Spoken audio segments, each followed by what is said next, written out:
मेनखान सानाम को इन पाटा खन गुणमान जोहार।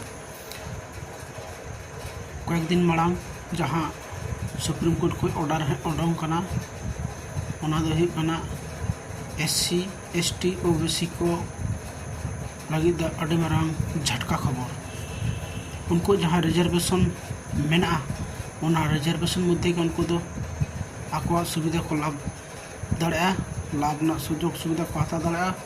ओना बेगर जहाँ उना दिन दे जामक कतना जेनरल कैटेगरी रे हों SC बा रिजर्वेशन खय आको सुजोग सुविधा को हताय तहना जेनरल भागते ओना आदो बांग नामा। सुप्रीम कोर्ट ऑर्डर केदाय 9 सितंबर 2025 मेनखान नवा ऑर्डर हेना चेदा नवा ना खोज तलाश अब हता हुई तबना चेदा से नवा दो आबो पक्षे मेन दो रिजर्वेशन रेन जहाँ तीनों भारतीय मेना को उनको लगी तो आड़ी मारांग अभिशाप लेकान मिटांग ऑर्डर बिल कना। तबे इन्या मेन दो नवा बिल दो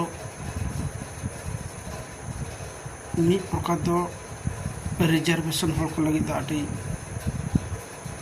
बांग भागिया मेन दो सुजोग सुविधा अब तो लिमिटेड मेना तो ओना लिमिटेड मध्य अब फाइट तो आरो जास्ती बढ़ती ओना मेनते नवा आईन दे इन दो बाई कुसे करा।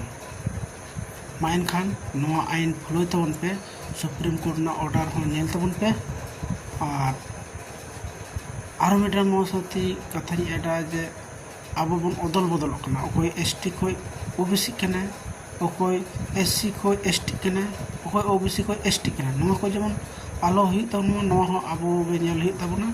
सुप्रीम कोर्ट दो जहाँ लका नोते लातार को रिपोर्ट चला सेरकम के उन्हें ऑर्डर बिल पास है।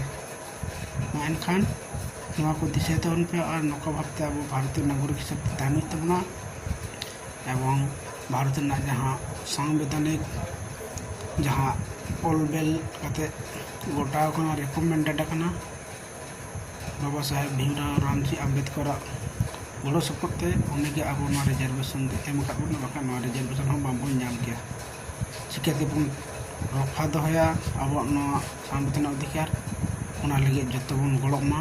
मा एनखान इन पटा खन आर मिदान सानुम को गुणमान जोहार।